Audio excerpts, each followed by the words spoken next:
James, do you want to kick us off? Yeah, Felix, few outside of the camp are giving England any chance, but what's the mood in camp? You could put offer what would be a big upset. Yeah, the mood's been good. We've trained well. Everyone's come through fit during the week in terms of the back end of the week. So yeah, we're hoping to put in an 80-minute performance, something that we feel we probably haven't put together yet in the first 3 games. So big focus for us is to try and tie it all together tomorrow. When no one's giving you a chance, does the pressure then transfer to Ireland? You'd have to ask them. For us, you know, we try to stay in our own reality. We're very aware internally of what's going well, what needs work. So you'd probably have to ask them. In terms of defence, how big a defensive effort will it take to beat Ireland? Yeah, it'll be considerable because Ireland are a great team. Their record, speaks for itself. I think it's 2 games in 22 that they've lost. So their ability to score tries from all over the field is it's impressive to see. The skill set of the players, forwards, backs, every single person is an option, a passing option. They have multiple players at the line, behind the line, kicking options. So they've a very complete attack. And is that where the execution of this new defensive shape comes into its own, and the importance of it is increased? Yeah, absolutely. Like I said, we've got to be on it for 80 minutes because a single lapse, Ireland have shown repeatedly the capability to cut you open. But on top of that, it's not just one department. The entire game plan needs to come together in order to put Ireland under pressure. It's, obviously, we'll talk about the system being high risk, high reward. Do you think that's fair? And if so, are you confident that it's still the right way to go in the long run? Because I suppose it makes sense that the big teething problems while it's still playing in. Yeah, I suppose you could look at it like that. When it comes off, it feels that you can almost benefit off it in a very similar way, where a ball can bounce out, or somebody can get on the end of a poor pass or an interception, and vice versa. A misread or somebody making a poor decision can result in a significant break. So I would say you can probably it's fair to say at that stage. And yeah, there's always when anyone's trying to do something a little bit different, you've got to stretch your skill set, and you just want to try and not repeat errors.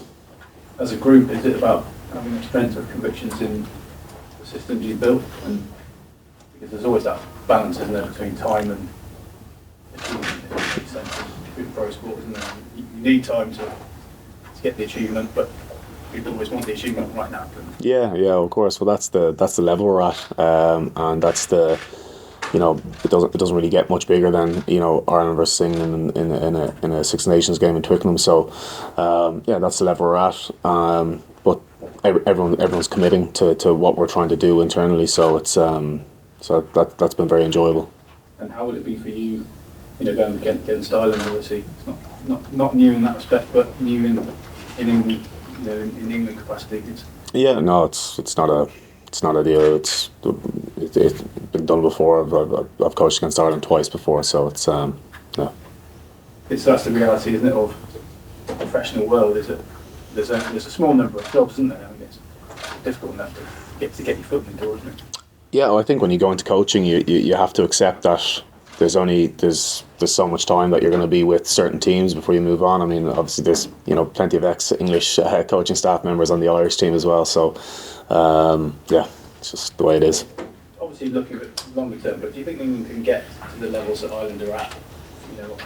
I suppose really more than that is how much confidence you have in it, that there is that room to grow and get to where you want to be, which is obviously back to being one of the best in the world. Yeah, of course. Well, I mean, Ireland are obviously benchmark, and they're one of the teams that are setting the benchmark at the moment. So there'll be a lot of teams trying to emulate that. The Irish system is having come through that system myself as a player and as a coach, I have an understanding of how fine-tuned it is and how impressive it is, and some of the amazing work that's been done there, and the amazing individuals that make that work right down from a grassroots level. So we're obviously, my situation here with England is obviously it's early days still, so we're obviously trying to build upon our own performances yet, and I suppose that the building blocks behind that will be probably another few steps down the road for us. But yeah, I mean, you look at Ireland's performances over the last, not just year, the last 3-4 years.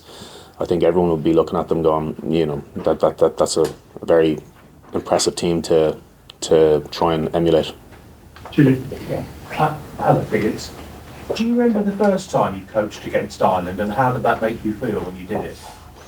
Yeah, I coached against Ireland when I was with South Africa in November 21, I think it was. Yeah, it just exact same as now. You just treat it professionally. That game was in the Aviva, but there's no difference really. And then Steve was saying this week that he thought, despite the result of the World Cup, that Ireland were now the best team in the world. Having worked with both the Springboks and observed Ireland closely, where would you put them at the moment? Yeah, they're very much. I think there's very little between say South Africa, Ireland, New Zealand.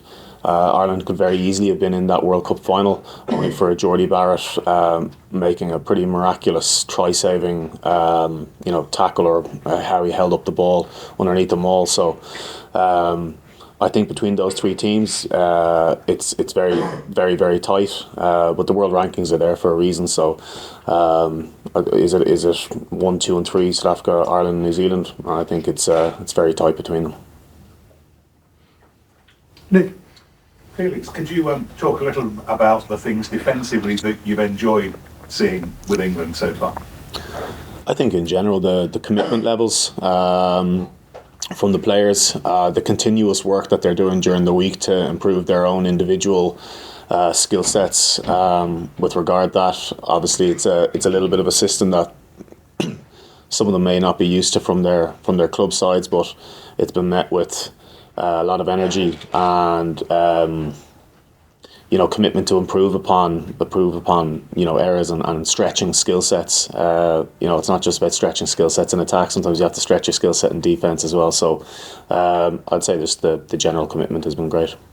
When the players are asking you questions about how they get better, is there a kind of consistent line of questioning? Is there one thing about what you're trying to introduce that they're having to think about more than ever before now? I think it depends on position specific, because obviously you're dealing with all different shapes and sizes and where people are finding themselves on the field. So it's very different from player to player. Felix, how are you finding players across maybe locks and the back row and their adaptability to play a variety of positions, someone like Bernal or perhaps George Martin? Yeah, they've been two guys that you've named there in particular, George and Ben, have been just a pleasure to deal with. Really throwing themselves at anything you ask of them. Really, they see the opportunity in everything. They don't see the problems in anything. So even though they might be covering one or two positions, they're two guys you could really rely on in terms of trying to gobble up the detail and still not try and let you down. And both incredibly high work rates, not just on the field, off the field as well, in terms of their analysis and wanting to improve themselves. So those two guys in particular, it's been a pleasure to work with them. Felix, your former colleague Jack Nienaber put an exact number of 14 weeks. That's what it takes to implement a new defensive system with Leinster. Have you got an exact time frame in mind when you're working with England at the moment? I probably don't have an exact time frame. No, I don't have an exact time frame. No, I've heard Jack say that a few times. I think I also heard him say he probably shouldn't have said that out loud. But no. And can I also ask, sorry if that's okay, with regards to preparing for Ireland this week compared to last year for the World Cup, is this a very different outfit, or is it more of the same? In terms of how I see Ireland. Yes. There's definitely obviously the change of personnel. There's a couple of changes in personnel there, but largely it's a hugely consistent group of players that have been there together. So there's probably been a couple of tweaks in terms of what they're trying to do, but it's still done with the same amount of accuracy, intensity. You can see there's a lot of thought, a lot of forethought in how they're trying to approach the game, and yeah, so it's slight differences, but still, you're aware of the effectiveness of it. Felix, what would you say the key characteristics or traits that you want England's defence to embody are? Like if someone came and watched it for the first time. Yeah, that's a good question. I think effort is probably the biggest thing. Effort and commitment, I would say, they're probably the two biggest. Hopefully anyone watching the game here tomorrow can see that, players won't be, giving up on lost causes. Players will be trying to put opposition skill sets under pressure, and being fully committed to what we agree upon. Digressing slightly, but your old friend Jerry Flannery is now international defence coach as well. How do you think he's going to go? Yeah, I think Jerry's an amazing coach. I think he's made a big decision moving over here to the UK a couple of years ago. Won a premiership with Harlequins. I think they've been tracking very well defensively, and I think he'll go great. Felix, is this one of the weeks where you actually want the team to dial up the emotion? Maybe like this, there's always a tactical plan, but is it a week where you can lean into the kind of underdog tag and the fact that people don't expect them to win? Can that be a galvanising thing for the team this week, maybe? Probably changes individual to individual, and what floats every person's boat. I'm not sure for I wouldn't be one for the big motivational speeches and trying to drive too much emotion. So you'd have to ask the players, I think, individually. Felix, how energising is it as a coach to come up against a side that's multifaceted like Ireland and trying to figure out and put together a game plan to beat them? Yeah, I think that's when you're doing your analysis and you're trying to prepare for a team that has so many threats.